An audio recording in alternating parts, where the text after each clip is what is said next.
This is working towards excellence all the time. This is bettering your best work. We work our ass off big time, and you never leave. You never leave. When you do have a problem, you spend all the money it takes to solve it, and you have another customer for life. Yeah. All right. So today's guest didn't start in manufacturing. He didn't come from engineering or even come from water. He came from snow. Rick Hunter was a national ski racer for Team Canada. That's honestly impressive on its own, without even us getting into what it is. My wife just liked ski racing when she was younger, and that was something we always watch together. So you were tracing adrenaline, speed, and the perfect turn. That's it. That's it. And somehow ski racing led you to water slides, and that's the story that I think we're going to unpack today. Let's do it. Is the insight from how you applied ski racing curvature to the innovation of water slides. And that's going to be this brilliance that I want to unpack. It was amazing. Amazing. And so in 1986, you launched this tiny little startup out of Ottawa, little sleepy Ottawa, and it's called ProSlide, in a market that had plenty of Davids competing and perhaps a few Goliaths and giants in the industry. No real connections, no real capital, but you had a vision. What was the vision that you had starting off? Well, I ended up getting into the industry of the water parks through a chance visit in the Chicago airport. So I was, in fact, I was ski racing, finishing my MBA at Ottawa U. And I bumped into a person in the Chicago airport. I was coming back from Colorado in a B level, a Coors Colorado Pro Tour race. And I was racing for Solomon bindings and Caber boots and Spalding skis. And they were sponsors as part these of are sponsors. Yeah. Although I was going to school, I still dabbled in ski racing. Yeah. And this person that was sitting next to me in the restaurant, he was with another individual, and this older gentleman left, and this person turned to me and said, "Oh, you're a skier," because he recognized Solomon. And I said, "Yeah." And he said, "I'm related to ski areas too. I sell a slide called the Alpine Slide, and we also sell water slides to ski areas." So he worked in the industry where he worked with ski resorts to make them sort of useful in the summer. Summer activities.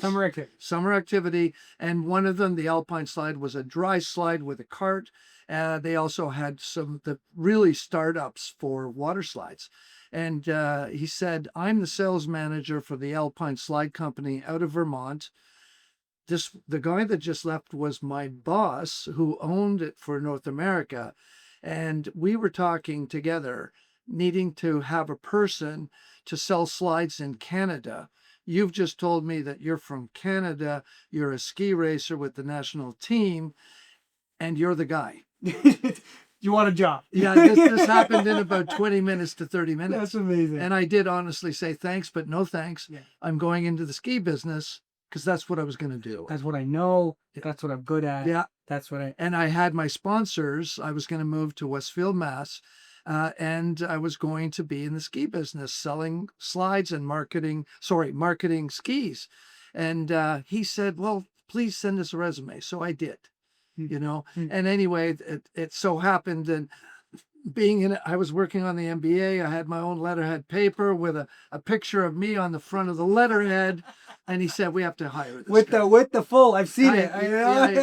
Yeah. It looked good. So it was really just incredibly a chance meeting. That's cool. Yeah. That's cool. Yeah. And I, as we get into this story, I mean, there's going to be a lot of these chance meetings, but I think like a lot of the Davids, in these David versus Goliath stories that we capture and that we tell, is that you take a lot of chances. You're sort of a yes man. You go, you know what? Let's try it. Like you chance meetings and luck happen, but you've increased the surface area of luck by the opportunities that you've taken. And even when I look at some of the stuff that we have here in terms of like your bio and like I think about, again, the story, and I know we're gonna get into it, but like, why would some of the biggest water parks in the world bet on a guy from Ottawa, Canada, without much track record yet? Like, and you put yourself out there. You don't try to outspend the competition by building the craziest, kind of things, but you out design them. Like, I think this is what's interesting. You find a way to build a different kind of team that's small, that's technical, that's relentless, and you build ProSlide. It's the company that's today, which is the world's most iconic water rides. I got from the tornado funnel Yep. to the hydromagnetic coaster. You work with Disney, Universal, Six Flags, and more than 1,000 water parks in 60 different countries. That chance meeting leads to one of the world's most impactful water slide companies that exist. Now, that doesn't happen overnight. And Correct. obviously, the way I like to tell the story, I'm jumping from Yeah, chance it meeting. happened like that. But in this episode together, we're gonna unpack the moment you, as a ski racer, sort of see that connection of how to reinvent water slides and water parks, how ProSlide lands its first big break in Wet and Wild, why you bought your own space water park. Moncas got to Yes, test your own ideas. That's right. Yeah. The innovation that allows you to have, and you've now led the same company for 40 years, and the company has gone through several transitions of growth, and you've got a strong executive team leading now, and so we really want to unpack the innovation, the team, and the leadership. And so I'm excited, Rick, to dive into this with you more. So, Rick, you get this chance meeting and you take this job. Yep. So you're a salesman trying to figure out how to sell water slides to ski resorts. That's right. What That's right. what are you learning in those early days? What's going on in your head? What are you figuring out? My thought process was I was going to go into the ski business with my sponsors, and that is a business to consumer business. When this opportunity came up, I did a little investigation on the Alpine Slide Company, and in fact, this was serious summer recreation for ski areas. They were very good at what they did. These alpine slides with the carts, they were the strongest company for winter ski areas in the summer. So they had about probably about 36 installations across North America, all across the U.S. and Canada, and they were a leader. They were also getting into the water slide business, which none of us really knew much about at the time, and the potential for that. But having said that, it was like, okay, you know what? I was going to move to the States. I actually opened up a small office just outside of Ottawa. I was a log builder by sort of background. My hobby was building with logs. I had built a log sleeping cabin up in the Gatineau, and it became Alpine Slide Canada Limited. So I, You just built a log cabin. I think this is one of the things that we see. One of the themes that we see with a lot of the Davids is that you're builders. Yes. You sort of this tinkerer, inventor. Like you're always, no matter whether it's water slides or it's log cabins or it's wherever, you sort of are always building. There's something you're playing with. One thing that is hard to really understand is I grew up in sports. So I was just like every other Canadian. I was a hockey player from 3 or 4 years old. Yeah, I was left wing. We had a direct family member, but my mother, she always said Ted Lindsay is my cousin, and Ted Lindsay was with Chicago Blackhawks and then Detroit Red Wings. But anyway, from 3 years old to 12 years old, it was like playing on any team all the time, like three teams at a time.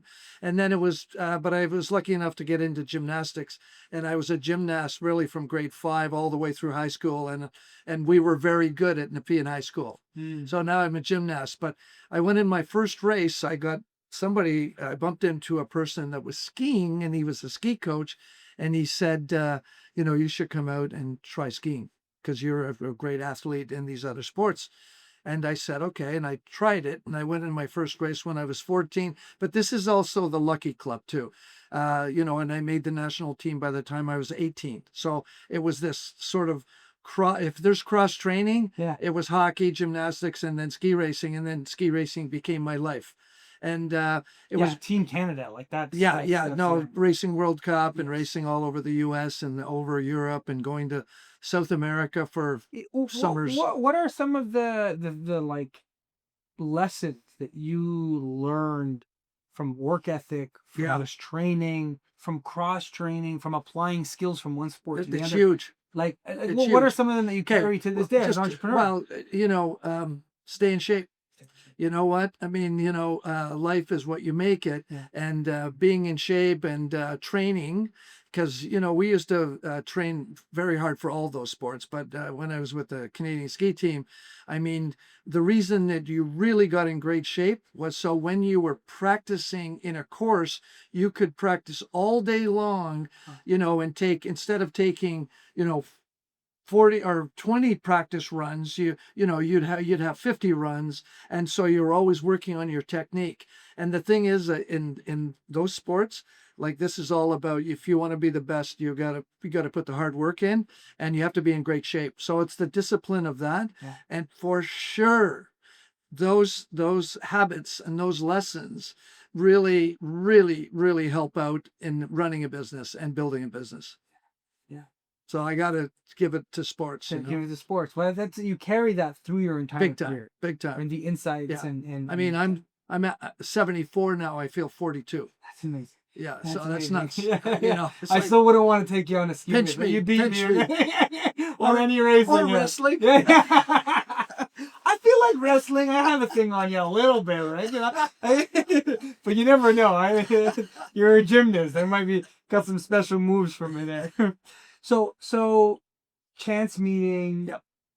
Your ski racing background leads us into this moment where you're now working to sell ski resorts, water slides, but you don't know a thing about water slides at the time. I honestly knew very little about water slides. The Alpine slide was, sort of long radius turns on a cart, usually a dueling, like, in other words, there's usually two tracks. Yeah. So this was easy to comprehend. Like, Yeah. so this is almost like giant slalom racing, down a track. And of course, it's a serpentine type of thing. You're on grade. Like, literally, the designs were on When you grade. say on grade, for us, Okay. for us, Yeah. What that means for the Alpine slide literally was like building a road okay, down the slope, and it was at the grade, kind of pitch at the pitch of that was the right pitch for the Alpine slide design, Okay. so that you had good speed on the Alpine slide with the cart, and the turns were not too tight; they were the right radius curves. Right. And correspondingly with the water slides, which are not as fast as the Alpine slide, they are serpentine as well. Yeah. And there's a sequence of parts that create a smoother turn, and in fact a more comfortable turn for the user. Yeah. And there was, I got to say that because of training for so long, with skiing, that you really understand in ski racing, it's all about the line. Okay, so the gates are serpentine traverse across the slope, dropping down, and literally on terrain, obviously. And there was this line. You're never going into a turn in a ski race and jamming the brakes on. Yeah. You are making a carved perfect turn, and so you're carrying speed and you're carrying momentum, so you can win the race because you're going faster than others. It's smoother. And the same thing's incredible for water slides now, in the fact that when we design rides, it's all about that line. It's all about the sequence of parts: long radius, short radius, long radius out, transfer the edge, and then reverse the curve. And it's just, even would be impossible to imagine how magical that was as I started to understand. Yeah. I understood the designs very, very quickly working with Alpine. And so that gave you a big advantage in just selling at the time. Absolutely. Right? Like, you understood the slides, you understood the grade, you understood how they work. So you went out there, you started selling, started building your network, finding the groove. And I was working in the US. The owner asked me to move down to the United States, to Vermont, and I did that. And it was starting to boom in the early 80s. It was mom and pop. It was family-run water And parks. so the tide of water parks increased. They started to move. And this is where you either decide that you're gonna, right? Tide is growing. Do you stay on this ship that you're with, or do you build yourself a little lifeboat and try and do this on your own? Right? Yeah. There's Well, this- what happened was that the owner of this particular company, he was a real entrepreneur type guy. I mean, it was hard to slow him down. And it was not even just in the recreation field. Although he was quite, he worked a lot in the attractions field for ski areas, but he also was into real estate, and he was into building manufactured homes. He started to really sort of focus on that, and he sort of looked at the people who were working in the slide component or division of this company, and he said, you should buy the company. But it's only been 5 years. Yeah. So no money, don't have any money. My dad, unfortunately, had passed away early. It probably could have helped me, but it did. And so I went to a very good friend of the family who was a business person out of Montreal, and I said, hey, Mr. Tooley, do you think there's any chance that you could help finance the purchase of this company? Yeah. And he said, and a really sharp guy, he said, Rick, he said, and he had a CFO too, like he was a CEO of a large company. And he said, the company, this individual, like has drained the equity box. There's not, and Not actually worth much. yeah. And and also, there may be some financial trouble up ahead. Okay. Because that's money moving out into another division. And so he said, I highly recommend that you do not buy this company. I'm not going to invest. Could you start your own? So it really came from, What a moment. yeah, that's What a insane. moment that sometimes we just need a nudge. Yeah. Right? Yeah. And we think this is the path. I'm gonna buy it, it's safer, all that. Yeah. And you get this brilliant, it says, you know what? Like, I'm going to invest Could you here. start If your you own? start your own. Yeah, it was really unique because this was 1980, it was 1986, about the middle of 1986, started the company ProSlide in December of 1986. And really, it was one of those other lucky things. There weren't that many different types of water slides because it was very early. I mean, It's the same type. the So water, it's pretty yeah, commoditized. yeah. People were I selling mean, the literally, same it was thing. just serpentine body slides, speed slides. What, Rick? What gives you the conviction at that time that you can compete? Like, because you're saying, okay, everyone had this sort of Yeah. So did you have this insight that we can make a better slide? There was something that happened. I mean, because I was very passionate about the slide business, and honestly, because of skiing, I just understood the slides, and they started like a lot of people in the market started calling me the slide guy, because I ended up knowing, like I could probably communicate why a slide really will be a good slide and other slides that didn't have compound corners. That's, I think the way I think one of your advantages is that, I mean, and I'm just reflecting this back on me, but I'm kind of thinking about it,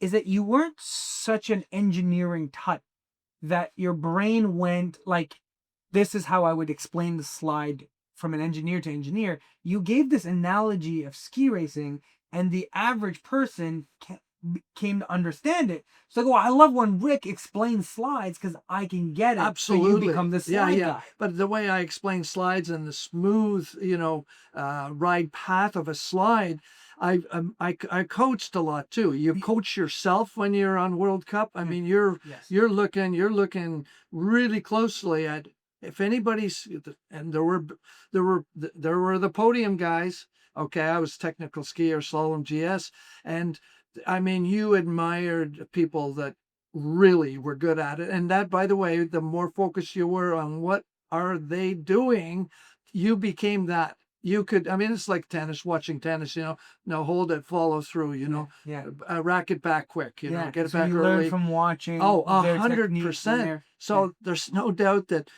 my advantage, which, started to show up, was really understanding the rides, the gradients, speeds, and making slides that were more exciting.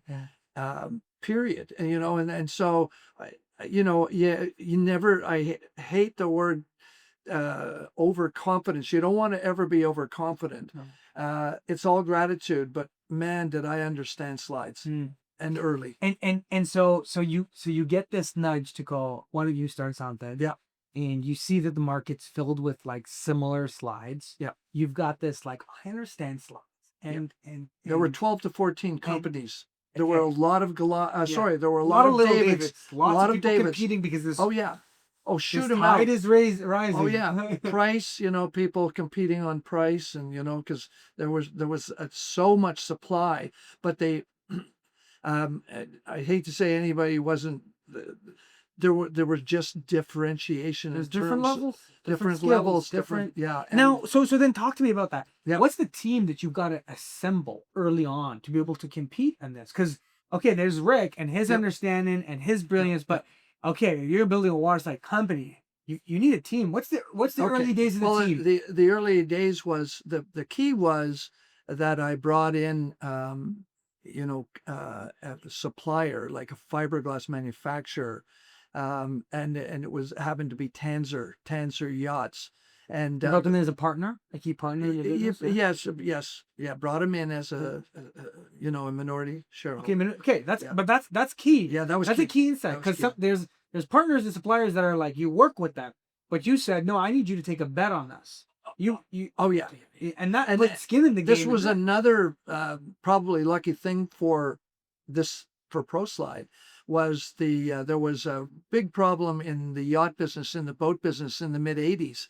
The banks were pulling the plug on a lot of them because the market basically, just in the fell early off, right? 80s, I mean, the interest rates were 22%. I mean, it was Yeah, insane, yeah. and boats got hit big.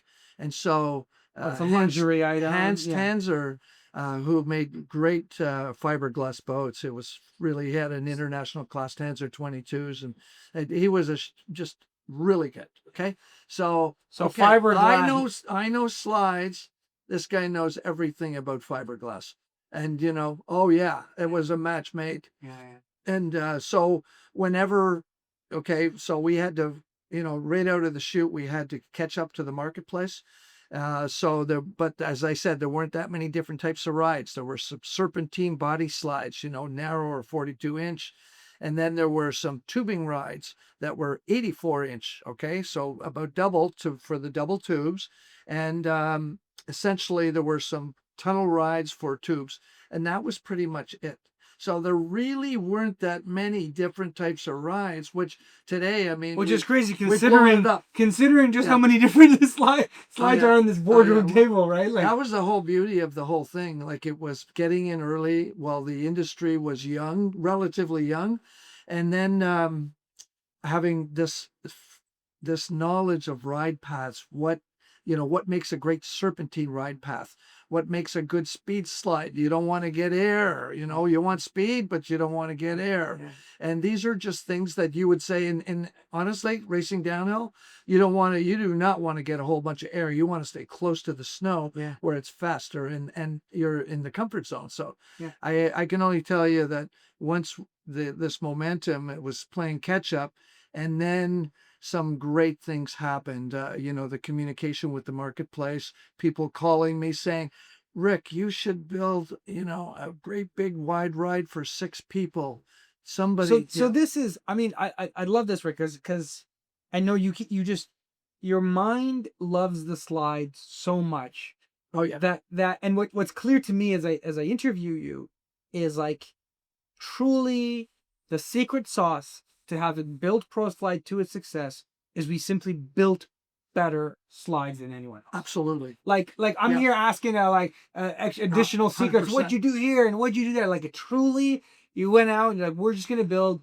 the biggest, Yeah. baddest slides that Yeah, but anyone could even, enjoy. I know it sounds funny, like biggest, baddest. The point is, like, it's more the perfection of high speed ski racing. Okay, so then the biggest, Yeah, baddest probably yeah, not. yeah. So it's like No, speed. So yeah, how do we have speed with curvature yeah. so that the slide is thrilling and Super thrilling, yeah and yet you are going super fast, and yet you're in the comfort zone. and you never reach a point of any chance of danger. Or That's any, correct. yeah, That's yeah, correct. yeah, That's the whole thing. yeah.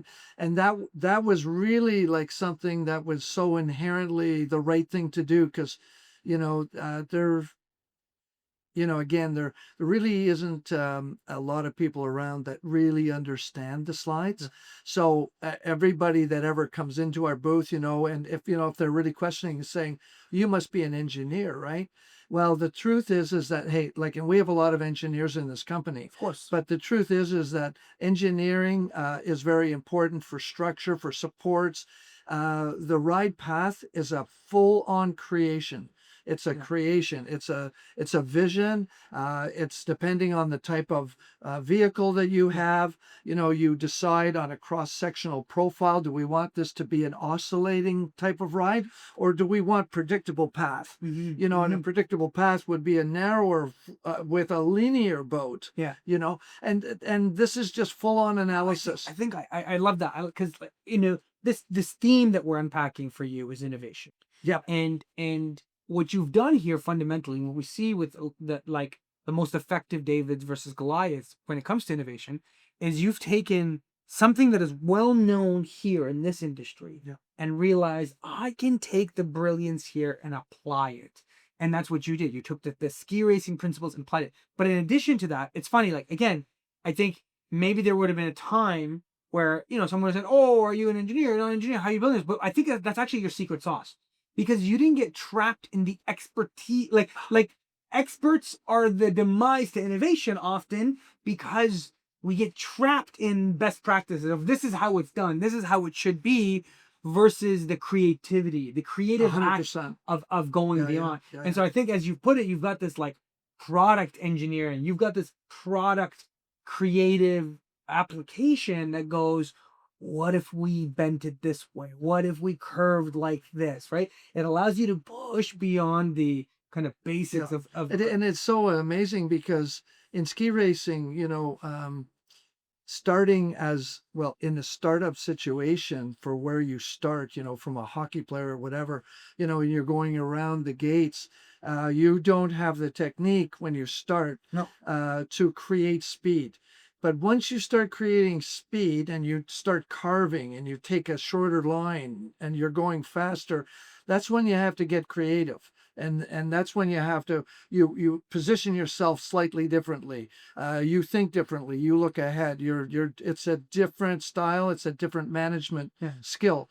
And it's the same in water rides. Like somehow this idea of, the difference between slalom, like slalom turns or giant slalom turns, or downhill. Downhill, you're going 86, 70, 80 miles an hour, and you look so far ahead, and you're taking this line like this. But meanwhile, you've got slalom and you're going back and forth and you are clipping the gates. It's different. Yes. And these lessons are just insanely great to apply to water slides. Yeah.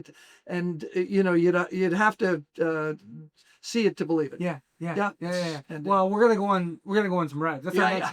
next this summer. We're gonna grab a camera. Yeah, You and there I you are go. going Yeah, down some yeah, rides. there you go. Yeah. So early days, you got this partnership with Hans Tanzer, the yacht Yeah. builder. You're building out your brand, your team.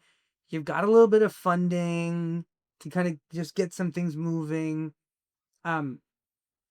What are some of the like scrappy hacks early years? What are you like figuring out? Not shortcuts, because we didn't take shortcuts, but like how did you do things in a way to be able to compete in those early days? Well, the gaps, like there were gaps that you couldn't see the gaps. Like people who, build body slides or speed slides, everybody was building similar style rides because there weren't that many profiles, Yeah.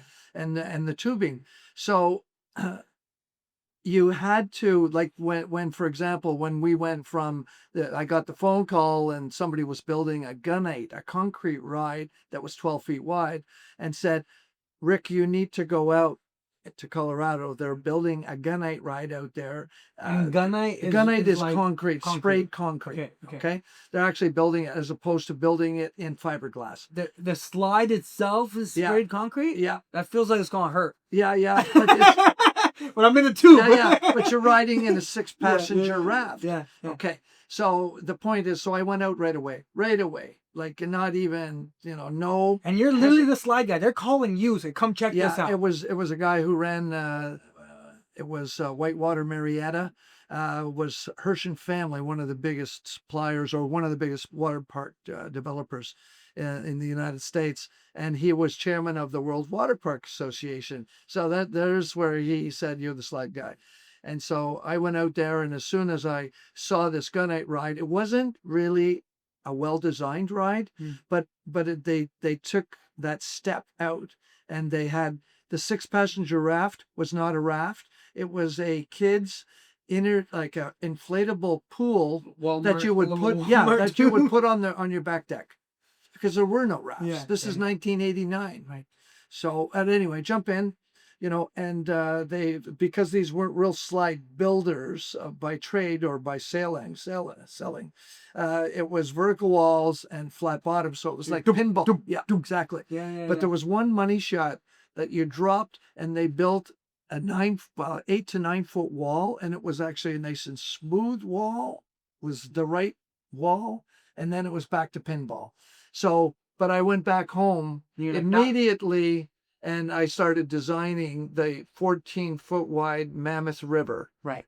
Because you're like, I can take that. I can put it in I knew how to fiberglass, do this. Yeah, and I can make it not pinball-y absolutely. and smooth, but still have that wall. Yeah, because I'd already designed some cross-sectional profiles for 2-person tubing already, and got great results. So I knew with the 6-passenger, more weight, it wanted to be a wider dish. Yes. So that's what we did. And the thing went absolutely, I call it viral. I mean, it started to move. I sold the first one. I did a prototype up at Mont Blanc in the snowmaking pond near Tremblant. Yeah. Okay. So that's the moment that that was like, that changed the world. So you go and you gotta check out this concrete slide, and you ride it and you realize there's something here. Oh, big They're time. just using the wrong material, the wrong curvature. I can do this. Yeah. And we can make it. And I wasn't even competing with them. They actually did it for their own park. Yeah. They were just very entrepreneurial people. Yeah. And how did you get the funding to build this first one? Because you got to build a prototype. You've got to actually build it, right? I've got now 39 years of income statements. That I remember 750,000 the first year. I think I went to 1.25 million in sales. Year 3. So, and the magic about being early and having a fiberglass specialist was the cost of tooling. You make a lot of parts out of one mold. So if you said, "Oh, Rick, you went and built this 14-foot wide ride," okay, that's really expensive stuff. But the truth is, the tooling, if on this ride was absolutely, it was an oscillating ride. So we had a 7-meter turn. We didn't need 7, 6, 5, 4. This did not need to be a compounded corner like predictable paths. So it was 7 meter. Oh, we needed a straight piece. Okay, that's 7.5 feet long. We needed a convex, really convex concave for a little dip. Okay, and then we needed a start. And so we didn't need that many molds to build. So you were able to save some cost because absolutely, because the way you looked at we built our own. That's brilliant. Yeah, no, right? That's another innovation right there. It's not just the curvature. It was like we could save on materials. Absolutely. If we limited the number of molds. Right. Because of the way this product behaved, on the rafts. Yeah. So, like every time that we built any molds, the return on those molds was absolutely fantastic. So I never really borrowed a whole bunch of money. So you didn't actually do a lot of that. You would sell these slides in advance. Oh yeah. Well, and you sell. It's going to be Fahd color. Yeah. Oh, do you want gray, or gray? You know what I mean? Whatever. It could be beige. Yeah. But in those days, you didn't need a million colors either. It was a little more conservative. Yes. But the truth is that we were able to get a return. And going from something called... And so you really cash funded the business. Absolutely. You were just taking the profits of each slide. Absolutely. Yeah. And by the way, pouring it back in. Pouring it back in. You erected this first Mammoth in Mont Blanc. Yeah. And got our 5 best customers that had bought other stuff to come up. You said come up. They all bought it. Wow. They all bought it. And then it was just, I never stopped after that. That's the big one. Oh, that's the secret. But that was year 2, year 3 of the business. That was year 3 when we did the prototype. So we sold it in year 4. We sold our first one to Kings Island, a Paramount Park, which was a leading chain of parks. Now, year 1, 2, and 3, are you selling just smaller? Ones. smaller ones that you already serpentine body know, slides, speed with slides. clients that you were already in touch with because you were part of the industry. You Yeah, sort of had some contacts, you yeah, had some yeah, network, yeah, and again, you were all selling similar things that you were just making them a bit better. yeah. Already though, Fahad, like so we're in the tubing business, and I ended up being able to understand any products that were out there and and this is competitive, just watching, Yeah. and really understanding that. And because of that understanding, then, I would really build, if we wanted to build some more molds, we could do that with different parts, and you continue to enhance the ride entertainment values of Hmm. these various things as well. Hmm. People knew our slides actually behaved better. They actually knew it. In fact, there was quite a thing that happened early in the mid 80s to late 80s, which is when I started it.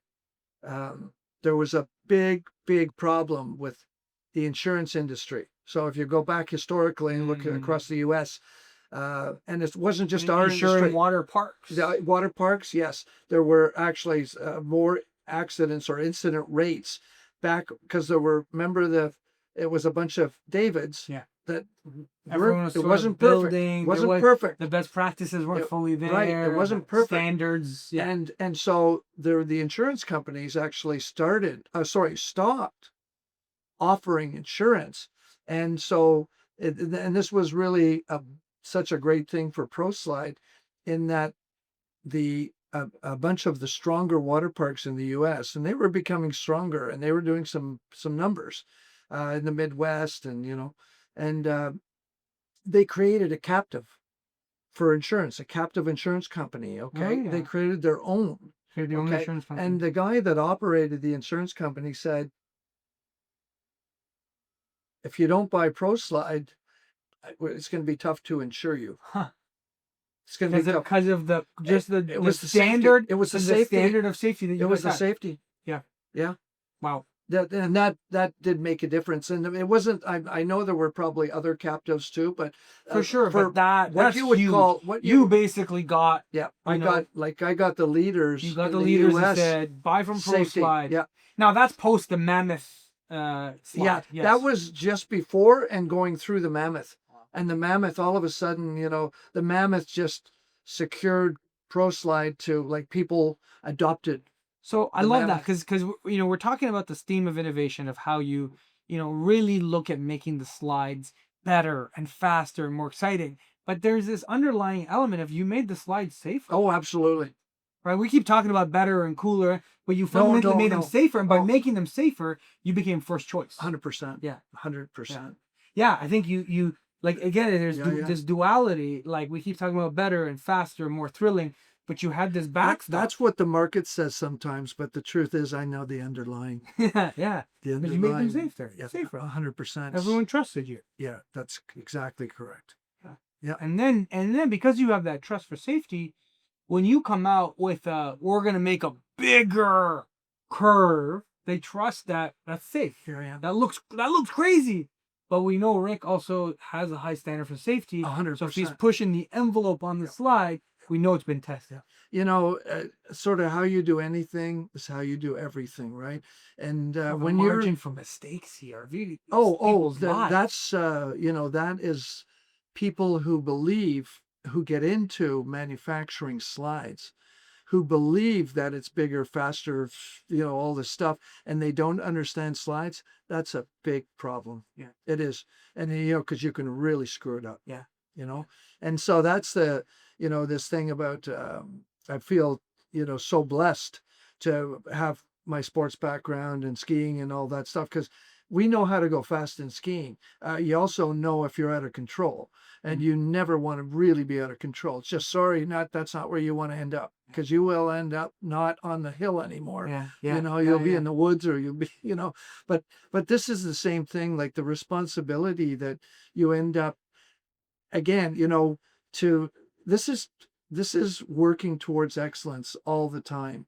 This is bettering your best work. This is taking water rides, which, by the way, and that was not a big industry in the early 80s. I mean, it was very exciting, because there was momentum, but the thing has honestly has gone and expanded and exploded around the world because it's all about tourism. It's all about families having great fun. Yes.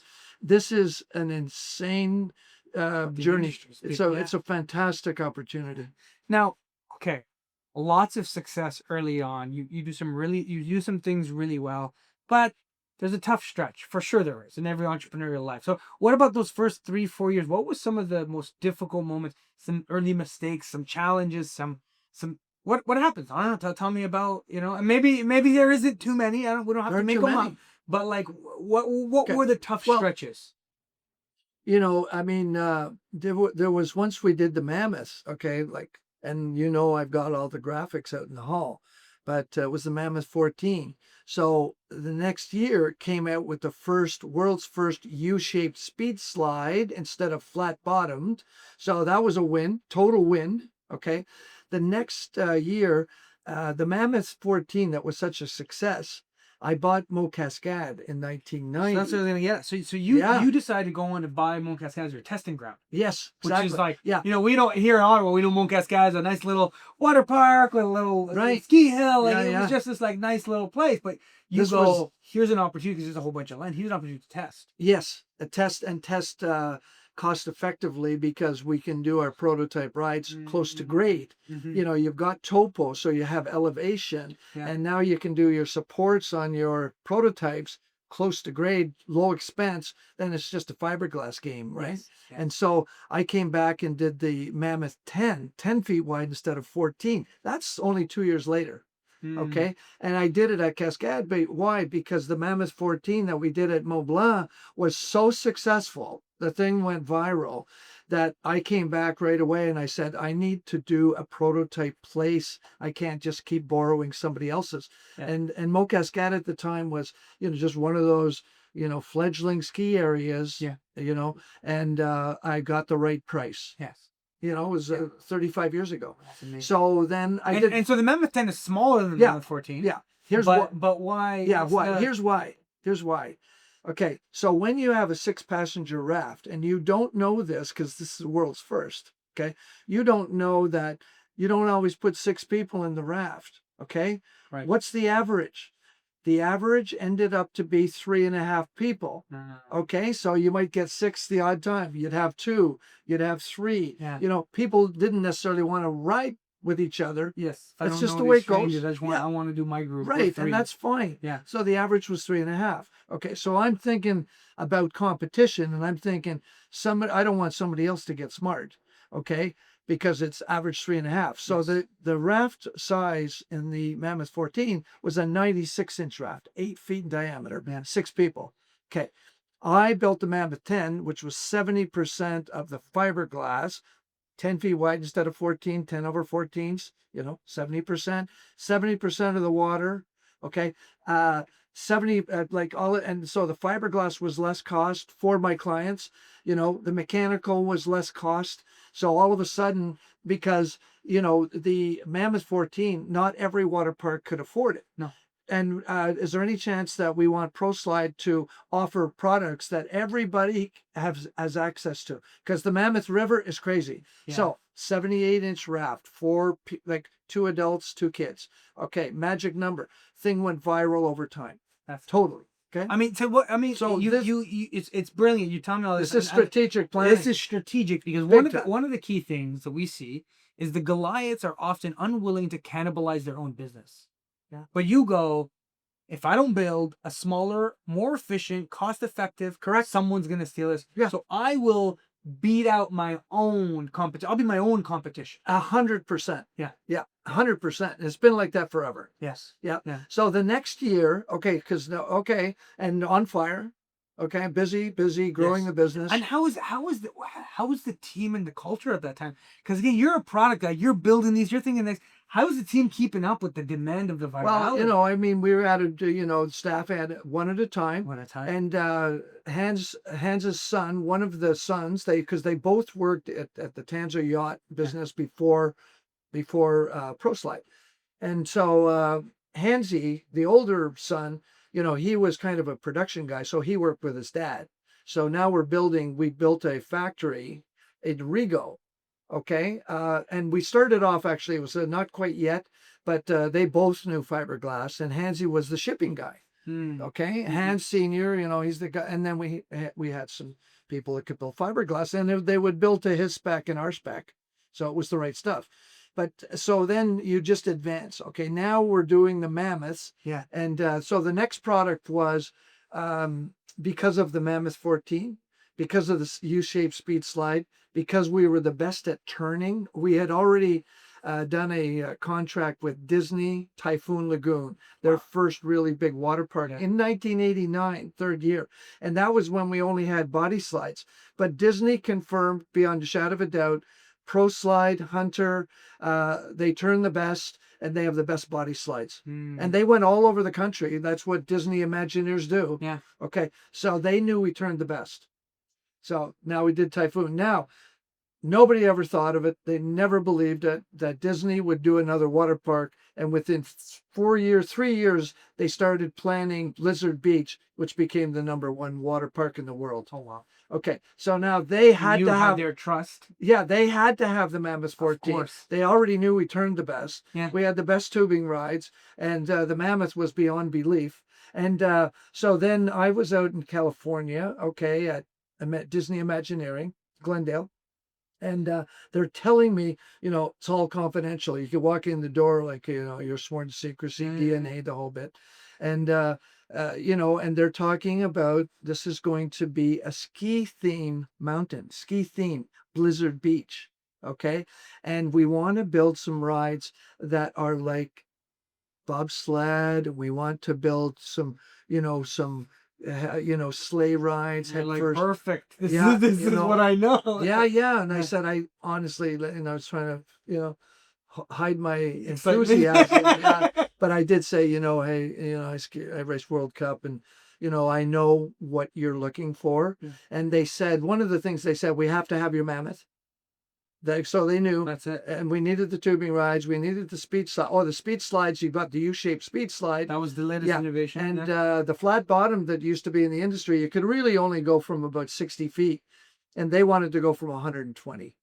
And we did it with the U-shaped speed slide. And they even tried to do some aeration, which they thought, oh, when you come into the run out, it could be an issue. We didn't even need the aeration. So we had the U-shaped. The other thing that they said to me then, okay, and this is just part of it, they said, can you put your speed slides together side by side? Because we've seen a product in the industry. It's not fiberglass, it's soft material. And it was a guy named Dick Kroll, and he had multiple lanes of soft material, okay, that he engineered on grade, okay, and he laid down the soft material. And this was the head first mat racing. Okay, so now you're on Oh yeah, yeah. you're on a mat going head first. So Disney said to me, could you put your speed slides side by side? Mm. Okay. And I said, of course we can. We will. And I said, but the speed slides have 28-inch shoulders. So you can't see who you're beating. Yeah. Okay. This is a competitive thing. I said, I'm going to build a custom ride, Pro Slide ride, and we're going to call it, the Pro Racer. And instead of 28-inch sidewalls, I'm going to make 9-inch sidewalls. And this is a flat bottom ride, so you're going to go straight. And so now you're racing. And you and, can see. Yeah, and they just went ape on this Well, one. that's in my research on this. Like, you never really go mass market. You literally build to the needs of each. Absolutely. And you customize to that level. Oh yeah. Right? Like that. That's a strategy. That's a really interesting strategy. Well, that's just that's the confidence, and knowing what is our competitive advantage. And it doesn't take very long to realize the others, although they're trying to imitate, they're not thinking ahead about what's next or what could be next. And is that an attribute I should have? Yeah. Hello. Yes. So this is key, because part of your strategy here, as I notice it, is like you're constantly thinking ahead. Oh. Every time you build the Mammoth, you go, Yep. what's next? What's next? Oh yeah. How do we? And that's part of your competitive nature. Yes, it Like, is. you know, Yes, it that's is. the athlete in you. Oh, well, That's the ski hu- racer that goes, 100%. okay, I hit this Yeah. time. Well, How do I you beat my know, time next time? the last year when I raced World Cup, you know, we're all training all the time. Like we're on snow probably 300 days a year. Okay. And that last year, I mean, I'm a slalom and GS guy, technical guy, 25 pair of skis. 25. You're training, you're practicing, you're, you know, working different skis, different models. And so you're constantly looking for what's faster, what's Yeah. better. Yeah, yeah. And you You don't, tested 25 different pairs of oh, skis. 100%. Yeah, I still have all kinds of skis at home, Yeah, right? yeah, yeah. And but that's just part of it, right? It's almost like Formula One. Yeah. Okay, no, sorry. We're always We're just looking for, we're looking for seconds, yeah, inches. right. You know? It's the same thing. And you know, I mean, we don't have to be quite that to that level, but sorry, your attitude has to be at that level. Mm. 100%. And when you're hiring, you're bringing on team members, new executives. Is that what you're looking for in your Absolutely, leadership? looking for really competitive people. Yeah. And by the way, that you know, it's almost like the saying, you want to do business with people who believe what you believe. Yeah. Okay, you're looking for people who also believe in what you believe. Yes. You know, Yeah. somebody that really wants to do something special. What are some of those traits? The willingness to not settle. Like that no matter what you build, you know there could be something better. This constant want and desire to iterate and make better. That's a key Absolutely. trait. What are the other key traits that you look for in leaders?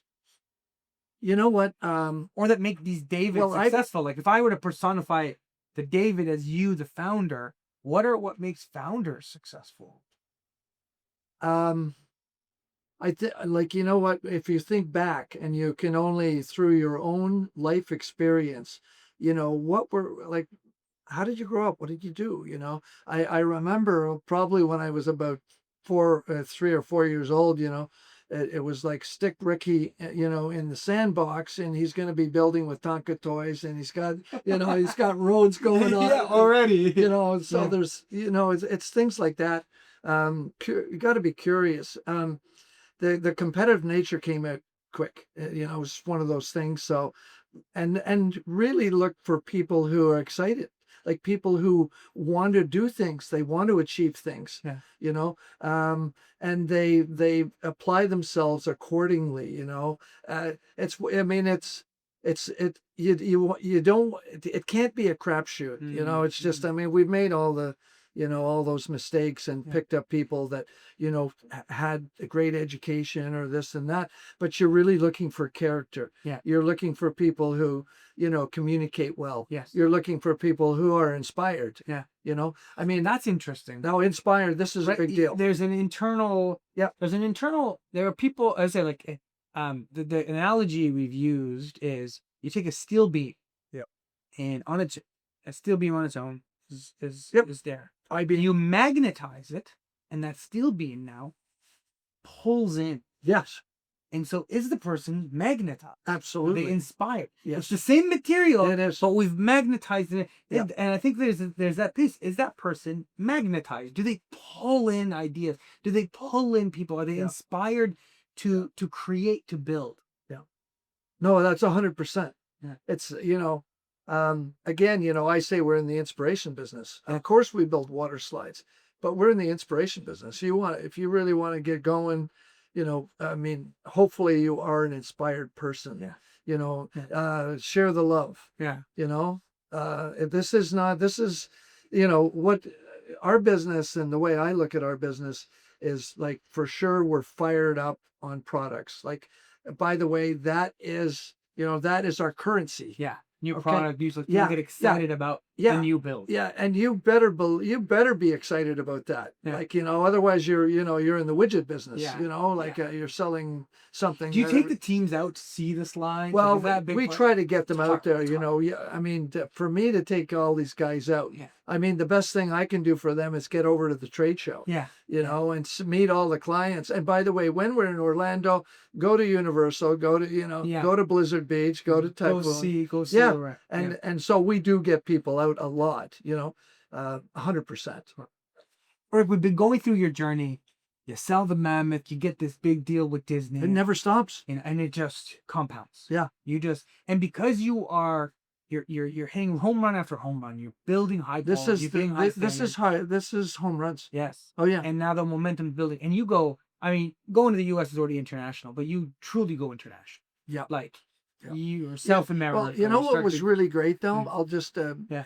before although we started going offshore, like when Disney bought, for example, the Pro Racer. Yeah. Okay, they also bought another product that was a custom product, and it was a serpentine head first mat racing ride. Ah, We call it a pro slalom.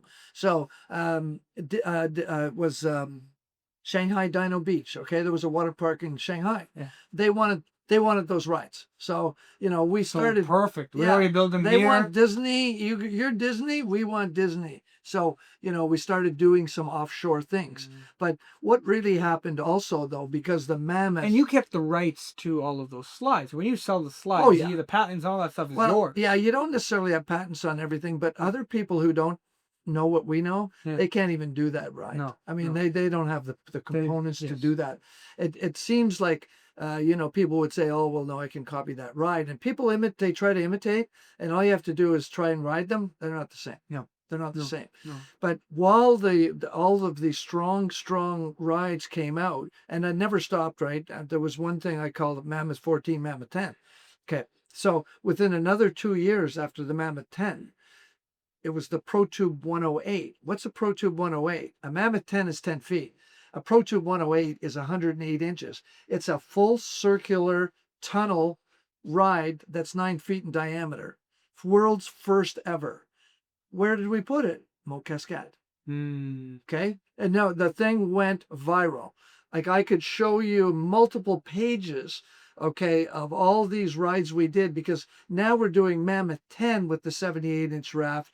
And now we're doing enclosed with the 78-inch raft. Then we're open. Now we're back enclosed. So we're doing open and closed. World's first. Yeah. World's first. Okay. Then it was okay. That was hotter than a pistol. We got the Mammoth 14, and this combination of open and closed was so big. Now we went even further. We went back to the Mammoth 14 because there was a company called Six Flags. Yes. Okay, the largest company in the world with water parks, and they had to have the Mammoth 14. And now, so we built the ProTube 144. That's right. Now, I want to hold you there because I know you're going to show me all of these different Yeah, slides. yeah, So I want to get the visual with them. yeah. But so you So- start innovating on all these slides, and it's just one after the other. Now we're doing the world's biggest water parks with Six Flags. Now and we you've got built the we biggest built contract. 7. Did you ever receive a contract where you're like, I got no business getting this, but like I'll do it. Like like you ever feel a little fish out of water? No, you were building. No. That's the vision. Yeah. Like we got to get that. We got to get that. Yeah, we've got to. Like there's just certain you would call A-listers, but that are also they're thought leaders. Okay, and they think exactly the way I think and the way we think. They think exactly the same way. Yeah. They want to be the best in the world. Nobody wants to be the best in the world more than I do and this company. Yeah. And that's just and by the way, that's the world, that's the Olympic champion sort of mentality. Yeah. We are gonna be the best. Yeah, 100%. Yeah. That's just the way it's. Yeah. That's It's not enough to just win. It's in the DNA. Not enough to just win and I make don't some even. money. Sometimes I don't like the word win. Like this is a build. We're building, and yes, but it would be considered a win, Yeah. no doubt. However, winning sometimes, is very short-lived. This is titanium, a growth. This is, and by the way, not rigid. Yeah. This is fluid, best. Yes. Continually making like we invent. Okay, like every one of these things is an invention. Yeah. It's an organic first of its type, of its category. Yeah. Then there's innovation, and innovation is improving all of your inventions. Yes. So that the next invention, Absolutely, you learn from each and then you better your best. Yeah. You're constantly innovating. Yeah. If you ever thought that you can rest on that, you're in the wrong business. Yeah. Now That's a lot the way of I you think. had a lot of innovations that are Clay Christensen calls them, right? The innovators element, he calls them, there's sustaining innovation, which is to make something existing better, and let's like n plus one. It's like iterative. Okay, it made this Okay, better, yes. better. Yeah. And then there's disruptive innovation, where the high jump goes from us jumping like this to jumping head first, right? Like, which is a disruptive new way of looking at it. 100%. So your mammoth is a disruptive innovation, 100%. right? Your use it is what are there, like, if you think of the kind of the time span of 40 years now, what are some of those key disruptive innovations that you had throughout the career here at ProSelect? Well, again, as you said, the mammoth was disruptive. Okay. And then what you're doing is cementing the disruption. Yeah. You're going multiple, you're doing mammoth 14, mammoth 10, Pro Tube 108, Pro Tube 144. Yeah. So that continues the Yeah. disruption. Like, it's like, what happened? Yeah. And then you decide, okay, you know what? Tornado.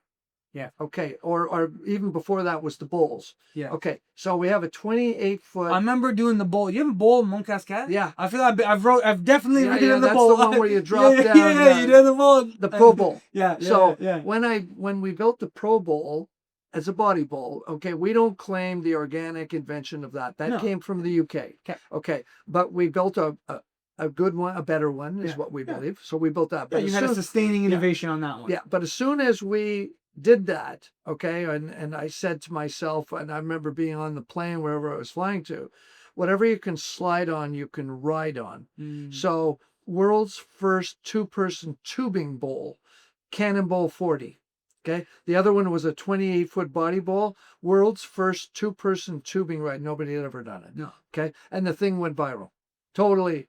And so also in between the Cannonball, I did the Tornado with a 4-person cloverleaf raft. Okay. So we'll go back to the Tornado in a second. But right away, I did, instead of the Cannonball 40 for 2 people, I then went ahead right away, spent all the money, and did a Behemoth Bowl 60 foot in diameter. Nobody. So every time you make money off one of these crazy inventions, you go, I'm taking it, Yeah. putting it into the next one. That was disruptive. This is disruptive, and kept moving, Yeah. Okay. And then the Tornado, which is that 60-foot, I did 3 NPIs, new product introductions, in 2003. The thing went right off the rails. Like, it was unbelievable. Yeah. 3. Okay.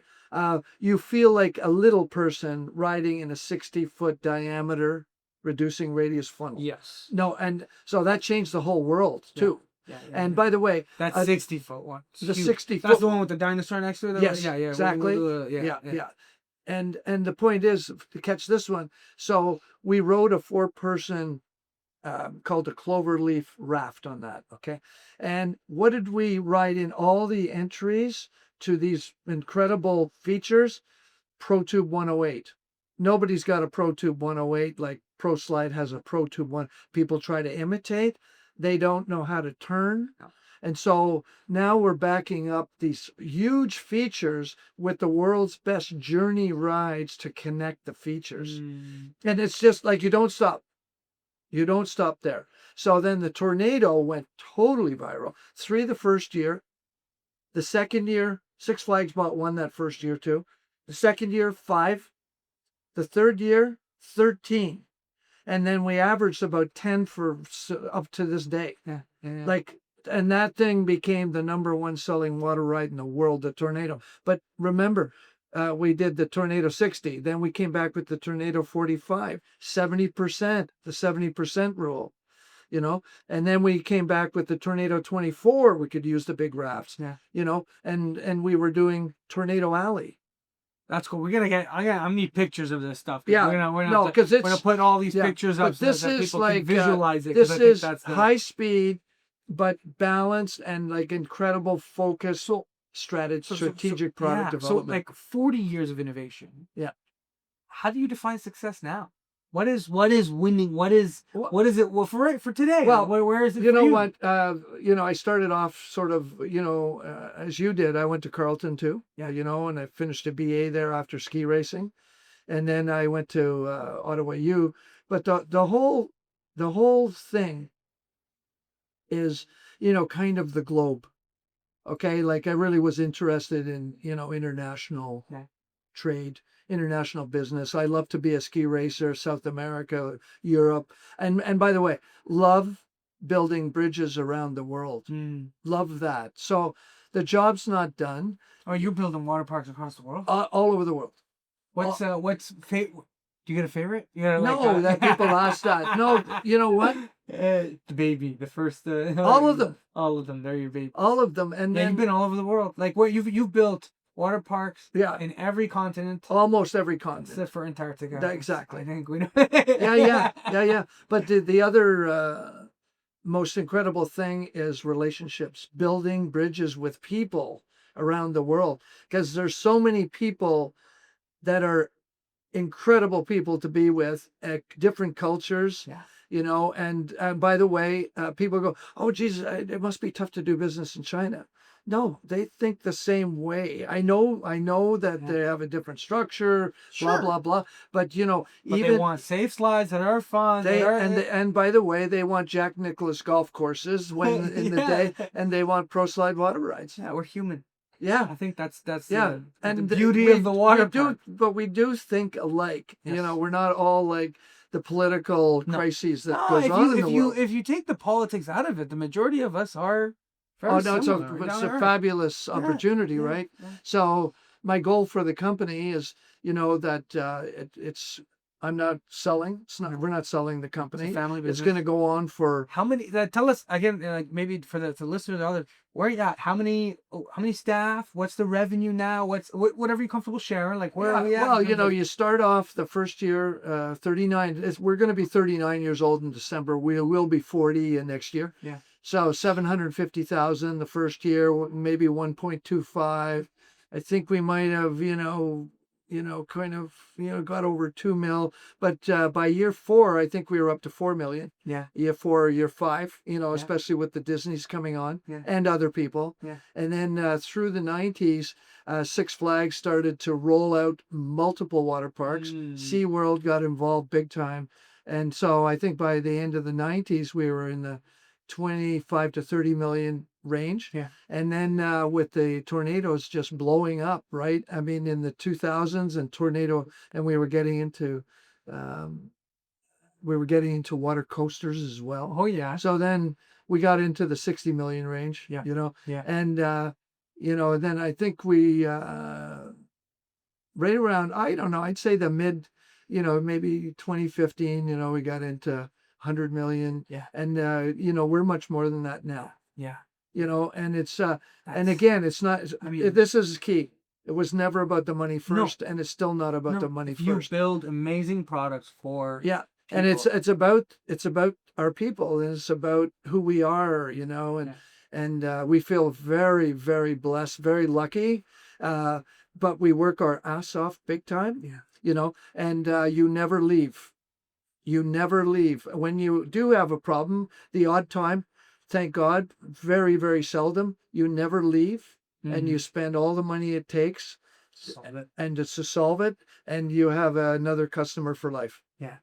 Yeah. It's a really, it's not a complicated, strategy. No. You take care of them beyond belief. And your craft so well, and and by the way, you don't ever get rusty on your craft. You get better, better and better.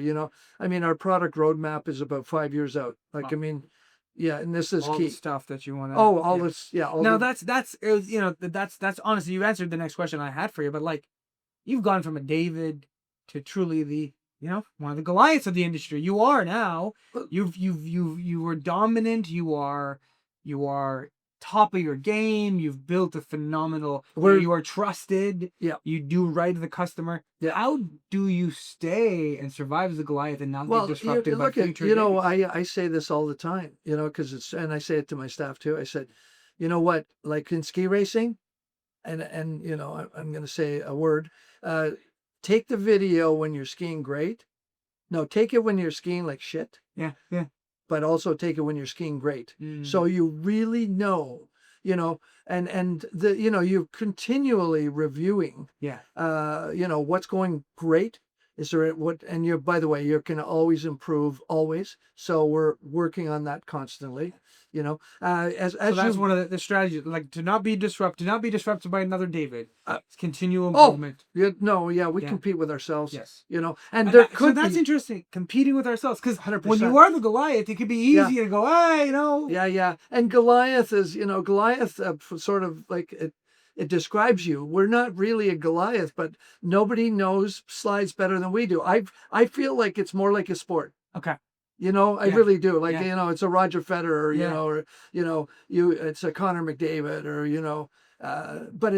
but I'm okay with Goliath too. Well, But I'm I just don't saying, want like to be you a are the Goliath. no, you don't want to be Goliath. But that's key is Uh, to like say, while we might be the top of our game or top of the industry, yeah. like we are the go-to, we still can't think of ourselves as that, because that's what like, we Oh allow yeah, yeah, ourselves yeah. No, no, no, to no, creep no, in no. and slow Oh, down. And so what are some of the principles that still guide you, and the principles that you instill in your leadership team? We've talked about this innovation, this constant learning, this competitiveness. What are some of the other principles that you go to my executive team? We need to hold on to these values, these principles. This is what makes us. well, you know what? What's really great? What's really great is when you communicate a lot. You know, we do WIP meetings. You know, work in process, work in progress, whatever. You know, every Thursday, and that's going over. We usually do are in the midst of doing about 40 to 50 projects at Oh, any wow. one Yeah, yeah. time. You know, that started. Whether you're starting one, you're finishing one. Yeah. So you're always in constant motion. So you know, we're in the deadline business, right? Yes. And you end up and I tend to be a color commentator. We like at this table, we might have 30 people, you know, at various levels, you know, engineering, you know, where are the bombs, the bill of materials, Yeah. you know, if we got the colors from the client, and the whole thing goes on. I tend to come in at the sales a part of this thing where, you know, updating the pipeline. And I always really give a color commentation about why things are like why that client's important. You Mm. know, that client, we want that job. Cause You know, yeah. and by the way, oh, we're having an issue, you know, down at Chacamil in Guatemala. I said that is one of the most important clients we could ever have. They are leaders in Latin America. Leaders. They've been around about 25 years, and we have a little bit of a fiberglass issue there. Okay, like let's get on the Scan plane. plane. Oh Let's yeah, call our no, suppliers. yeah, Let's make yeah. it no 100%. You know, and be all over it. You know, so these things that you know, it's never. You know, I never liked to like. You know, I had coaches in ski racing. I never guys that couldn't relate were bad coaches. Yes. Do you know what I mean? Like they were sort of like, oh, you know, you should do this and you should do that. You should shut up. No, I'm kidding. No, yeah, yeah, yeah, Yeah, yeah. yeah, yeah, yeah. If you can't relate to me, I don't feel like Yeah, you yeah, yeah. understand No, what I'm going yeah, through. Yeah. yeah. Yeah. Or the type of thing like nobody's going to push you harder than yourself, right? Mm-hmm. But it tend to like it's more about the inspiration and the excitement, and you know, and we I bring up a lot of things about why we're succeeding, Mm-hmm. you know, what differentiates us, you know, and the team, the world, you know, in this whole building. We have the all staff meetings and Yeah. we talk about that stuff, Yeah. and they know inherently somehow they know that we got the right gig going, Yeah. you know, and we know what we're doing, you know, and how we got here. Yeah. And it, you know, you definitely want to be identifying that, but and the point is we're good at that. So Yes. and we want to be better at that. So anybody that comes on, you know, and I always say learn the business. This is the greatest opportunity that you have. Like this is like a Harvard business case study. Mm-hmm. It really is. I Mm-hmm. mean, you know, we got every piece of marketing. The marketing plan, I'm a marketing guy. Yeah. The marketing plan is the business plan. The business plan is the marketing plan. All we really have to do, never to belittle it, but is to share how we do business, Yeah. to share, you know, why ProSlide. Mm-hmm. You know, the ProSlide why, that's the classic, right? Yeah. So Why? it's What is the ProSlide way? well, the ProSlide why is, you know, from our upbringing, focusing on product, Mm. product, price, promotion, place, people, packaging, proof. 7 P's. Yeah. You know, Yeah. and when you start to define those, like literally they work. They actually work. Yeah. You know, so it is, and it's these relationships. You know, and making sure that your offering is balanced. But by the way, the why is nobody. I said, you know, people walk into the booth, they say why Pro Slide, and then I put up just for fun, and I think I did that with you. You know, and it's me in a ski racing and going about 45, 50 miles an hour in a slide turn. I said that's the difference. But it's you know, it's we care more. Yeah. Now, care just doesn't mean emotion. It means everything that you do to build the world's best water rides, you care about. Yeah. It's the quality of the products, it's the quality of the materials, but inherently it's it's the performance. Yes. You talk about high performance teams, and that's really key, and high performance products. Yes. You know, and you can define those what are the criteria for high performance water rides? Well, and so then how do you keep nurturing that next generation of creative thinkers, creative engineers who are going to build ProSlide? Because you're keeping it in the family, you're passing it on. This is, you know, when I talk about how your role has shifted, but how do you nurture this next generation of creative builders In the building here? Yeah. Yeah. Well, you know what? It's contagious. Mm. Okay, it's contagious. It's the way we carry ourselves. You know, everybody will be going out to parks. And every time anybody goes out and rides our rides, if they're new, they go, had no idea. Had no idea. You ride a Tornado 60 and you thought you saw God. Yeah. You know? Yeah. I gotta do it. You gotta tell me where Yeah.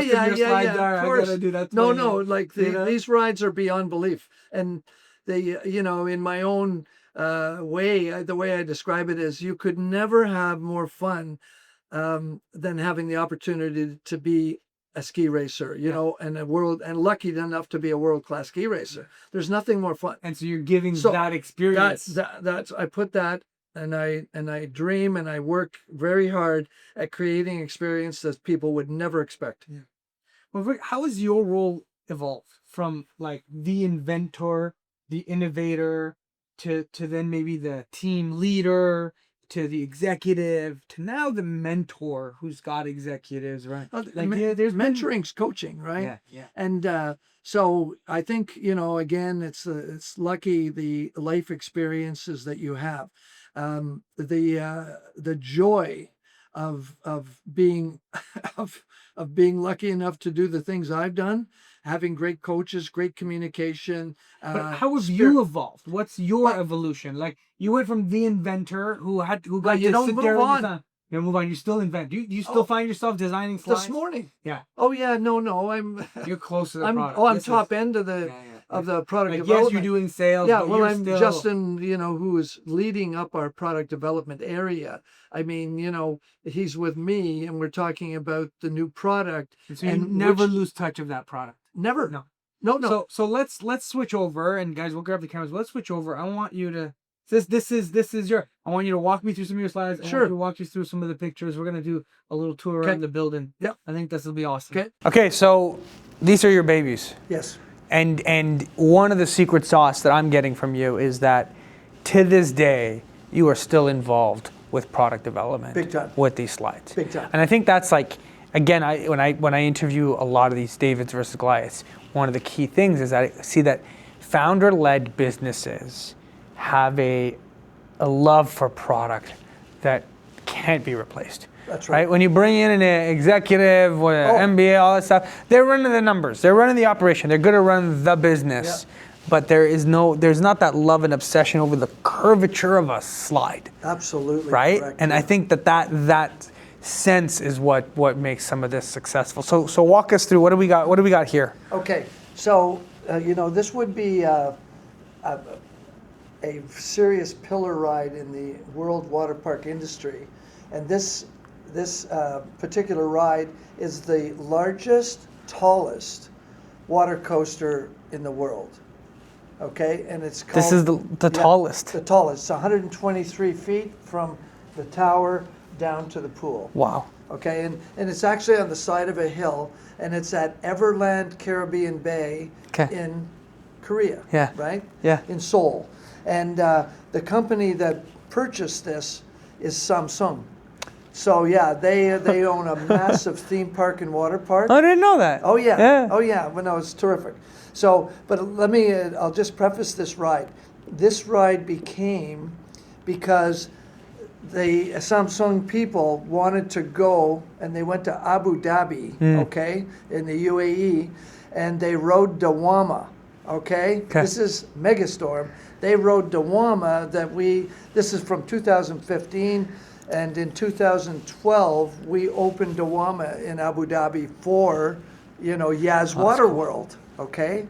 That's cool. So people are riding your slides and going, I want it. Yeah, they had to have Dawama. Yeah. Okay. So we designed, and by the way, every ride is custom designed. What does, just to give us scope, because I don't think I understand, I don't think the readers or listeners are going to understand, what does a ride like this cost?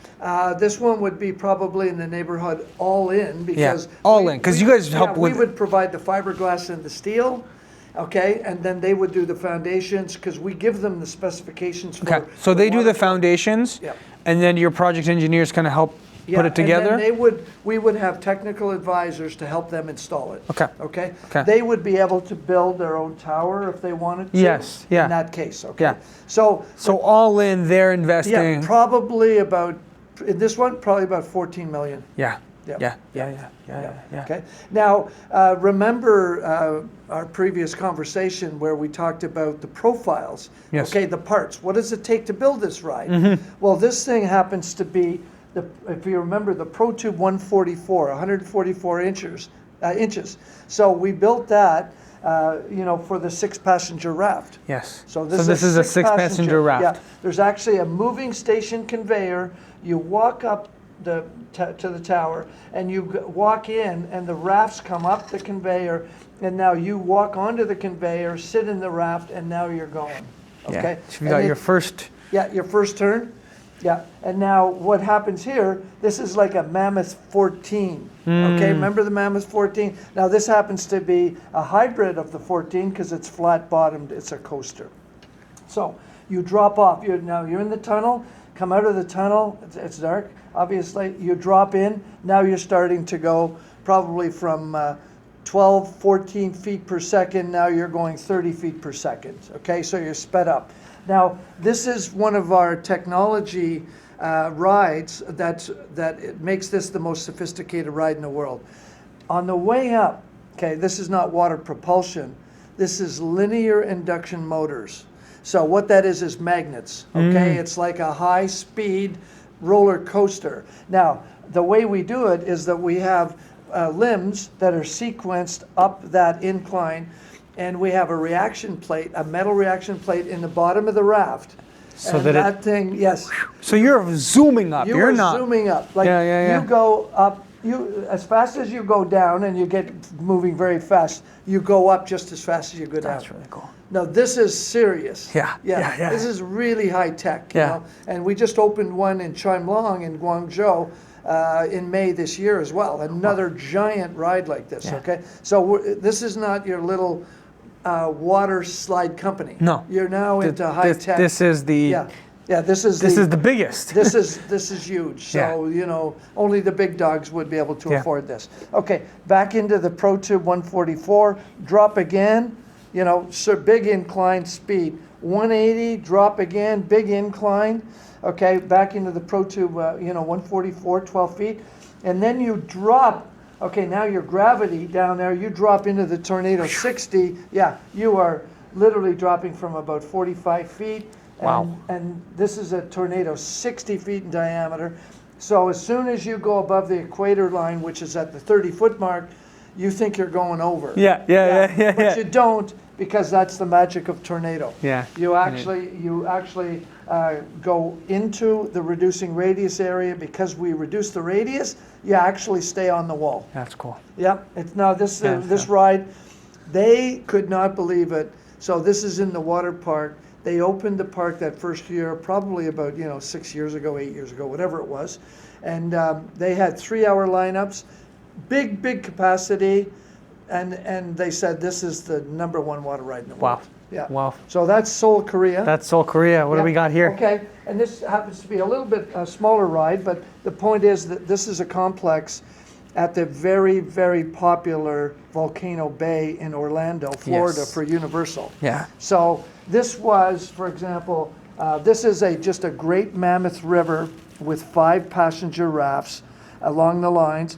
This is a Mammoth tent and a Pro Tube 108 that we talked about. Okay, that's the Pro Tube 108 inches. So, but this just happens to be the best footprint of its time in 2017. You know, and this is all custom designed. And, obviously we have great designers, and the original tooling, is all coming from you-know-who at the beginning. This is the Tornado Wave. So this is Tornado Wave. Yeah. This is Tornado. That's Tornado. Tornado. This Now, is Tornado Wave. where did this come from? Where did Tornado Wave come from? Your pieces broke one time, and you said, Yeah, "We're right. still going to make it happen." But what was so amazing is that this tornado, because of its behavior, and when you sweep up and you stay on the wall, because it reduces the radius, I came up with the idea, okay, you know what? We're going to carve out that. We know the ride path on this tornado. You know the ride path, so you could just, you could just So follow you the can ride see it path. Now you can see it. Okay, we drop down 40 feet. We're up the other side, and of course, it would be like we cut that out. This is like a reducing radius funnel, like the tornado. And you sweep up on the wall because we have to put you from the left side on the way down over to the right side, so that I've got you right where I want you. This is like skiing. Yes, Skiing the ruts. because I want them on the outside of this. I want you on the outside so that you can come into the inside. Yeah. To the inside, and then we did the opposite. This is the first double tornado wave in the world. The thing went viral. Double tornado wave. Double tornado wave, and you can't believe that ride. Oh, yeah. Because when you're up here, this is about a 70-foot tower. You drop 40 feet. When you're up on the tornado wave, up on the wall here, this is a Mammoth 14. Remember the Mammoth 14 back from 1989? That's the original, yeah. That's the original. Okay, that looks like a dinky toy. You're not sure when you're way up here, because you're up 35 feet, you're not sure you're going to make it through there. No. But you do. Of course you do. And then reverse, and then you are very happy that you made it, and then you go through the bottom. But this thing just is so popular down at Orlando at Universal. It's brilliant. That honestly, it's off the charts. All right, we got some more. Okay, so you need, in case something stopped in the ride, when you come out of here, and that ever happened, we have to have that in there. Right. But that's a flying saucer. This is the flying saucer. Yeah, and this is the one that is like off the charts also. This is a more predictable path. This is Pro Tube 54. Okay. Are we going? Yeah. Okay. We can start, yep. Yeah, okay. So this is a 2-person, actually this one is a 4-person inline ride. When you say inline, like a single line for? Very single, one, single file, boom. Yeah. You sit behind each other. So double entry, and now Pro Tube 54, which, is one of our connecting special flumes that we did back in the 80s. And then this was the new invention that I came up with for the giant slalom turn. So this is like this is like the fall line. These things are all sloped that way, correct? Okay, and the point is that you're coming across the slope, you're traversing across the slope, and then when you come out, you accelerate. You can see you're on the this outside is the there. steepest part, Yeah. and you are glued to the wall. You go whipping around, and then we put you back up. This is water propulsion. Yes. Okay, then you're back in the tunnel. Another flying saucer. And so in each of the flying saucers is the zoom, is the curve. That's because that's where you're catching the speed is on that curve. Yeah. Really, really changes your ride. And then you got a double here. This is tight. This is a triple back to back. Wow. So that really feels, and this is, by the way, down in Water Country, USA. It's a SeaWorld owned water park in Williamsburg, Virginia. Yeah. So we do almost all of their work. Wow. We do all the Six Flags work. We do the Universal's work. We do, this is SeaWorld's. And so they talk about this like it's unbelievable. And so where what something was just a tubing ride back in the 80s or 90s, now you have high tech, high speed. Yeah. You know. Yeah. a This real isn't just a experience. tubing ride. This is This is not tubing. This is not just a tubing no. ride. Okay, so this one I feel like Yep. you've got a double, Yep, a double tornado wave. double tornado wave, and you've got the saucers on this side. Absolutely. And by the way, that saucer's for a 4-person inline with a narrower boat, and this is for a 5-person round raft. Oh wow! So this is a flying So saucer. you got so your tube's got to be wide, And much wider. what we do is, remember, like with any great feature, ProSlide absolutely develops that scale where we can offer flying saucers with different varying vehicles. sizes. Yeah, and yeah. that's key. Yes. Like this is just one of those things that you say, you know, this is a disruptive feature. That's a disruptive feature. Yeah. Okay, and then you roll those suckers out Yes. big time. Yeah. You know. Yeah. And so this. But you've also standardized some of these mechanics, and that's how you're able to keep your costs down. Absolutely. Yeah. You know, your tooling, like look at, we're rolling out, I mean, these are all, most of these family raft rides, this is Pro Tube 108. So we have now, you know, I would say the word almost hundreds of tools or molds to build parts. So that's where we have worked with 5 plants in Ontario and Quebec. Okay. Yeah. So Is a lot of our parts Canadian? Oh yeah. Yeah. Oh, the highest majority. We do some production in India, Yeah. but it's really, honestly, it's overflow stuff. Yes. Okay. No, we're a Canadian company. We ship thousands of containers a year Yeah. out of Canada. That's amazing. Yeah. That's amazing. Okay. So again, now this is I was just at this park probably, I guess it was around June, in Vietnam, Hanam. Okay. Yeah. And so we build. Whenever I travel to a different part of the world now, I know where I'm going. I'm going to the water slides, you know. Exactly. So you know these are custom. What slides do you have in Mexico? I'm going to Mexico next. I'm gonna find. We have some. I'll get you. Yeah, but you know, again in Hanam, we're building about 4 or 5 water parks right now there with the biggest real estate developers in Vietnam, and they love water parks. Yeah. So again, this is just one of the complex. How many water slides in a given year are we designing? major and, water- well, and how long? Like, okay, from design, from contract, from purchase order Yeah. to installation, and I know installation is a bit Well, dependent on again, them. You know, like we used to, you know, sort of do it with the seasons, right? Yes. But now people, they must order in advance. These are big projects now. Of course. So, you know, project can be the small, like add an attraction, about 60% of our business is probably adding extra attractions. Okay. So that's a one-offs, big rides Yeah. going out to our clients that we Existing retain. clients, yes. Client Yeah. retention's everything, right? Yes. And then we have And those are how long do those take? well, you know, again, we can fit them in type of thing because we Yeah. produce all year round. Yeah. I would say that if it's just one ride, you know, you need probably 10 months. Yeah. 10 months. Yeah. You know, maybe it would be good if you booked it a year in Yes. advance. Okay. Yeah. But if, you know, But then the giant oh yeah, that ones. takes longer.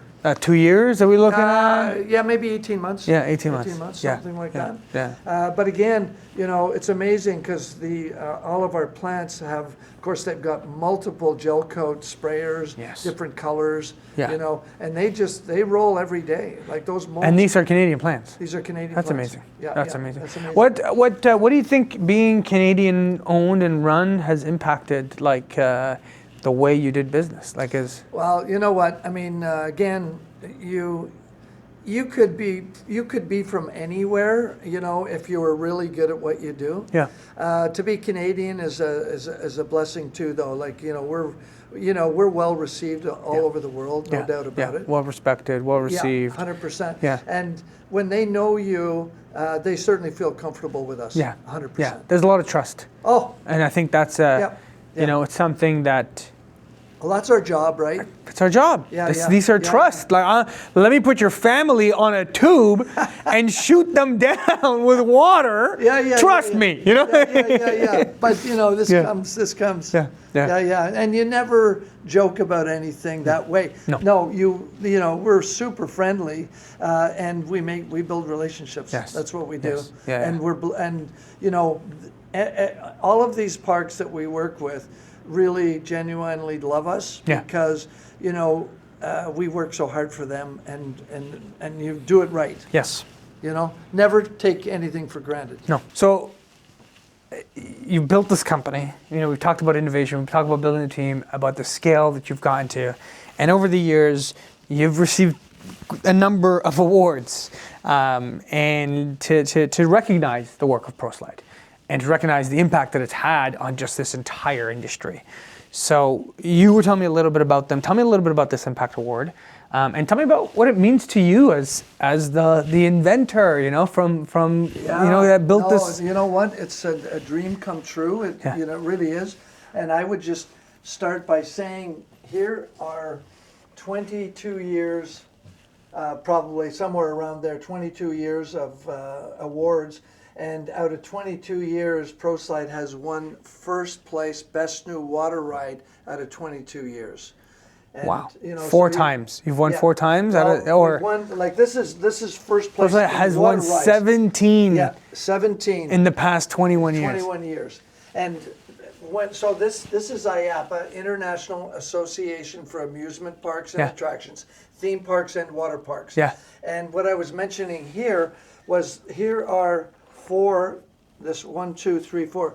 These are the Impact Awards, and the Impact Award is there's 17 categories of different types of rides: dry rides, redemption games, a water park product. Yeah.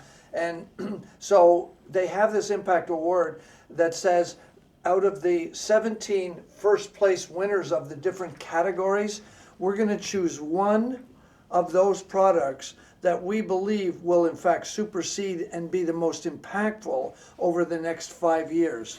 So we actually ended up winning in 2003. We won the Impact Award for the Tornado. Yeah. And they were right, because the Tornado became #1 ride in the whole world.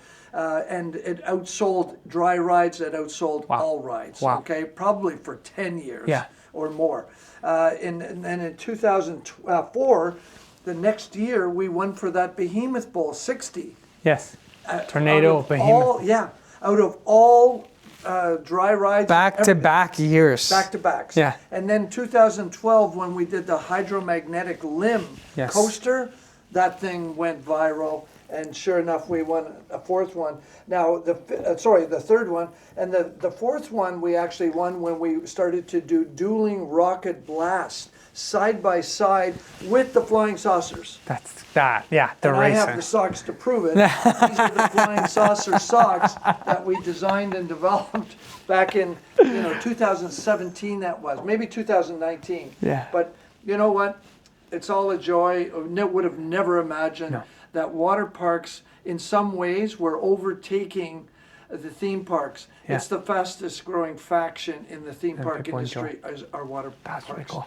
So that's why, And this is when people ask why ProSlide? Why ProSlide? Right here. This is it. Because we turn the best. We turn the best. Yeah. We turn the best. Yeah. I love it. The line is everything. I mean, as Rick, as we end this, you reflect back, just on the journey you've been able to share with me, the journey of starting the company, the journey of growing the company, the constant innovation, just the sheer amount of people that you've impacted. We're talking about impact from a water slide and innovation perspective, but thinking about the impact you've had on this community here in Ottawa, the amazing people that you've employed over the years, the families that you've helped grow, because of the work that they've done here. When you reflect on all that, you're still a young man and you still got many years to go. How does that make you feel? What is that? It's a massively proud moment. Yeah. Okay. Because I can say it. I grew up within a mile of this office. Yes. On just off Woodruff Avenue. And to be from Ottawa and to be able to, navigate through this Yeah. and bring employment to Ottawa and to Canada. I Yes. mean, we are the leader in the world for sure. Yeah. And it just but it would have never happened without the sports background, the inspiration of people, my family and people around.